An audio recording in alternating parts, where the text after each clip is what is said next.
Have you ever wished you could rewrite your own story, not just in a diary, but for real? Well, for a young man named Leo, that wasn't just a fantasy.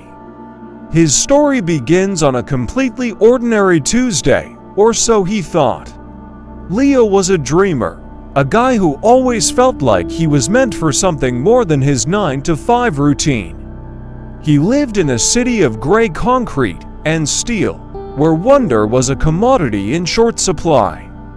Every night, Leo would take a late-night walk, a ritual to clear his head. He knew every crack in the pavement, every flickering street lamp. But one night, something was different. As the clock on the old town hall tower began to strike midnight, a strange shimmer appeared in the air at the end of a forgotten alleyway. It was like heat haze, but cool and silvery. Leo, driven by a curiosity that always got the better of him, walked towards it. As the 12th chime echoed, the shimmering air solidified.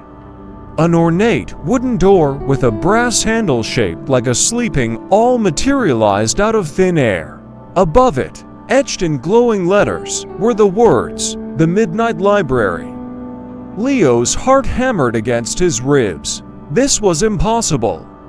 He'd walked this alley 1,000 times, but the scent of old paper and leather was undeniable, pulling him in. With a deep breath, he turned the cool brass handle and pushed the door open. He stepped inside, and the world outside vanished. He was in a space that defied logic. Towering shelves spiraled up into an endless, starlit darkness. The silence was profound, broken only by the soft, rhythmic turning of unseen pages. Millions of books, bound in every color and material imaginable, lined the shelves. Each one seemed to hum with a quiet energy. Leo walked down an aisle, his fingers trailing over the spines. The titles were strange. The Day the Sky Turned Green, A World Without Sound, The Boy Who Could Speak to Stones. These weren't normal stories. He randomly pulled one out. It was a slim volume bound in blue velvet, titled The Lost Coin. The moment his fingers touched it, a jolt of energy shot up his arm. He opened it. The pages were blank, except for a single sentence written in elegant, looping script. "The coin I lost yesterday, I found today on my windowsill." It was specific, oddly so. Leo remembered dropping a quarter down a sewer grate just the day before. He scoffed, thinking it was a coincidence, a silly parlor trick. He closed the book, a little disappointed, and placed it back on the shelf. He spent what felt like hours exploring, mesmerized by the sheer scale of the library. But as the first hints of dawn approached, he felt a strange pull, a sense of being ushered out. He stepped back through the door, and just as it clicked shut behind him, it dissolved into nothing, leaving only the grimy brick wall of the alley.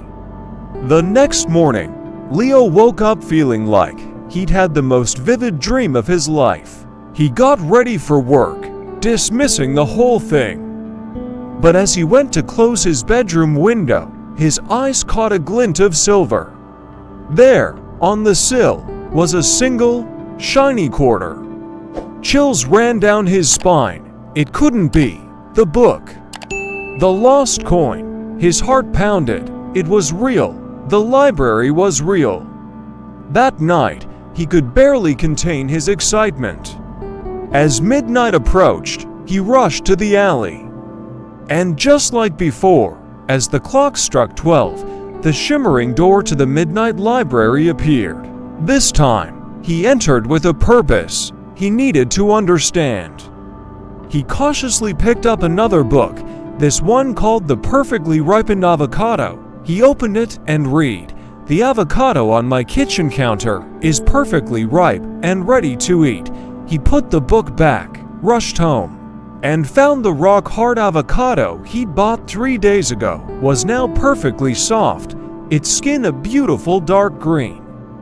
This was it. This was the something more he had been searching for. The books didn't just tell stories, they rewrote reality. He started small, a book that made his bus arrive on time. Another that ensured his favorite coffee shop had his preferred pastry. Life became a series of small, perfect moments. The world bent to his will, one little book at a time. It was intoxicating. The gray city didn't seem so dull anymore. Weeks turned into months. Leo's nightly visits were his secret treasure.